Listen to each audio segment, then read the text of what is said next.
Assalamualaikum warahmatullahi wabarakatuh. Saya Salmi Fujanti Amalia dengan NIM 205012310050. Pada kesempatan ini saya akan menjelaskan sebuah ringkasan atau learning journey yang telah saya buat untuk mata kuliah Big Data Analysis. Kemudian di sini overview-nya keseluruhan dari materi tersebut, yaitu di mata kuliah ini dimulai dengan pemahaman konsep dasar Big Data dan pentingnya analisis data dalam konteks saat ini. Hal ini juga berkaitan dengan volume, kecepatan, dan juga keragaman data beserta tantangan yang terkait. Kemudian yang pertama itu ada konsep dasar dari Big Data itu sendiri. Big Data ini tuh merujuk pada jumlah data yang sangat besar dan juga kompleks yang sulit untuk diolah menggunakan metode tradisional. Nah, karakteristik Big Data ini tuh sering dijelaskan dengan istilah 5V. Itu yang pertama ada volume, yang kedua ada velocity, yang ketiga ada variety, yang keempat ada veracity, dan yang kelima ada value. Nah, volume ini tuh mengacu pada jumlah data yang sangat besar. Jumlah data terus bertambah dari berbagai sumber seperti media sosial, perangkat seluler, dan lainnya. Kemudian kecepatan ini menjelaskan kecepatan data yang dihasilkan, dipertukarkan, dan juga diproses. Nah, kemudian pada variety ini itu menyatakan keragaman jenis data yang dihasilkan, dan hal ini tuh mencakup data terstruktur seperti data dalam database, data semi terstruktur, atau data yang tidak struktur seperti teks dan juga gambar. Kemudian veracity ini tuh berkaitan dengan keandalan dan juga kualitas data. Nah, kemudian yang terakhir ada value. Value ini tuh mengacu pada nilai yang dapat diekstraksi dari data. Nah, tujuan utama dari analisis big data ini tuh adalah untuk menemukan wawasan berguna atau nilai tambah dari informasi yang terkandung dalam data. Kemudian pemrosesan dan juga penyimpanan big data ini tuh teknologi penyimpanan dan juga pemrosesan itu sangat penting dalam mengelola data dalam jumlah besar. Nah, keunggulan dari teknologi yang ada disebutkan di sini ada Hadoop, NoSQL database, dan juga MapReducer, di mana keunggulannya itu tuh yang pertama tuh untuk skalabilitas. Nah, ini tuh memungkinkan pemrosesan data dalam skala besar dengan mendistribusikan pekerjaan ke beberapa mesin dalam satu klaster. Nah, yang kedua itu tujuannya itu kegunaannya untuk toleransi dalam kegagalan. Nah, teknologi ini tuh memiliki fitur yang memungkinkan pengoperasian tetap berjalan meskipun terjadi kegagalan pada salah satu mode dalam sistem ini. Nah, dari ketiga ini tuh kan emang keunggulannya untuk membantu Hadoop, database SQL, dan juga untuk MapReducer ini tuh sangat penting dalam mengelola dalam jumlah besar. Kemudian ada juga teknik analisis pengolahan data dalam big data ini tuh metode pengumpulan data itu ada 3 pengolahan datanya. Yang pertama itu ada metode pengumpulan data. Nah, metode pengumpulan data ini tuh melibatkan pengumpulan data dari berbagai sumber, termasuk dari data transaksional, data sensor, data dari media sosial, dan juga banyak lagi. Nah, pengumpulan data ini tuh dapat dilakukan menggunakan berbagai teknik, gitu, mulai dari pengambilan langsung dari database hingga penggunaan sensor atau alat pengukuran khusus. Nah, yang kedua itu ada pembersihan data. Nah, data itu tuh yang dikumpulkan seringkali juga tidak sempurna. Nah, ini tuh bisa mengandung nilai yang hilang, duplikat, atau juga informasi yang tidak konsisten. Nah, maka dari itu pembersihan data ini tuh melibatkan langkah-langkah untuk mengatasi masalah ini, seperti mengisi nilai yang hilang gitu, dan juga menghapus duplikat, juga memperbaiki ketidakkonsistenan. Nah, yang terakhir itu ada persiapan data untuk analisis. Nah, data ini tuh perlu disiapkan juga agar siap digunakan dalam proses analisis. Nah, hal ini tuh melibatkan transformasi data, normalisasi, dan juga penggabungan data dari berbagai sumber untuk memastikan konsistensi dan kemudahan akses.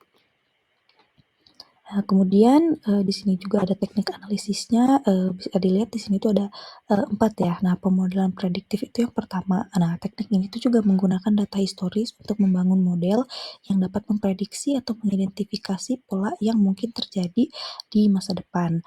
Nah, ini tuh bisa berupa prediksi harga saham, seperti contohnya peramal cuaca atau juga perilaku konsumen. Nah, kemudian yang kedua ada analisis statistik. Nah, analisis statistik ini tuh melibatkan penggunaan metode statistik untuk memahami data, mengidentifikasikan tren, juga mengevaluasi hubungan antara variabel, dan juga menguji hipotesis dalam suatu dataset. Kemudian yang ketiga ada machine learning. Nah, teknik analisis ini tuh pendekatan dalam kecerdasan buatan gitu, di mana algoritma ini tuh dipelajari dari data, juga memberikan prediksi atau tindakan tanpa disetel secara eksplisit.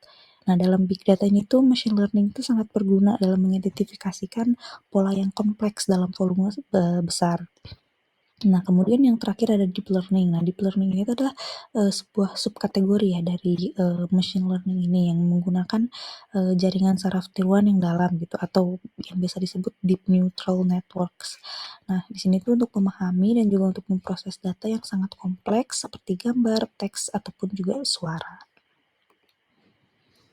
Kemudian ada juga tantangan dari big data itu sendiri. Yang pertama itu adanya penggunaan big data itu tuh tantangan etis. Nah, penggunaan big data itu seringkali menimbulkan pertanyaan etis terkait dengan penggunaan data secara transparan, adil, dan juga bertanggung jawab.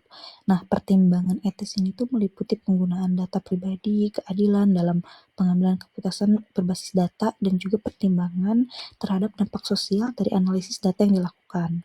Nah, kemudian yang kedua ada tantangan itu mencakup privacy, di mana itu perlindungan data pribadi ini juga menjadi isu yang sangat sentral dalam big data. Nah, dalam mengumpulkan, menyimpan dan juga menganalisis data yang sangat besar. Nah, resikonya itu terhadap pelanggaran privasi itu tuh meningkat gitu. Nah, beberapa ini tuh menerapkan kebijakan privasi yang sangat efektif dan juga menjaga keamanan data menjadi tantangan utama. Nah, yang terakhir itu ada keamanan, yang keamanan itu dengan volume besar data yang disimpan dan juga diakses, di mana keamanan itu tuh sangat menjadi krusial banget ya. Jadi ancaman keamanan itu tuh seperti kayak peretasan data, terus serangan juga dari cyber atau akses ilegal, itu tuh salah satunya menjadi ancaman yang serius dalam konteks big data ini tuh. Nah, perlindungan data dan infrastruktur dari serangan itu menjadi fokus utama dalam tantangan big data itu sendiri. Kemudian dari tren masa depan itu tuh ada 3 ya, edge computing, terus AIoT, Artificial Intelligence of Things, dan juga pengembangan teknologi terkait. Nah, di mana di sini yang mau saya bahas itu yang Artificial Intelligence of Things. Nah, apa namanya, yang Artificial Intelligence of Things itu tuh menggabungkan kecerdasan buatan atau AI dengan Internet of Things. Nah, hal ini tuh untuk menghadirkan potensi untuk membuat sistem yang sangat cerdas dan juga mandiri dengan kemampuan untuk belajar dan juga beradaptasi dari data yang dihasilkan oleh perangkat IoT.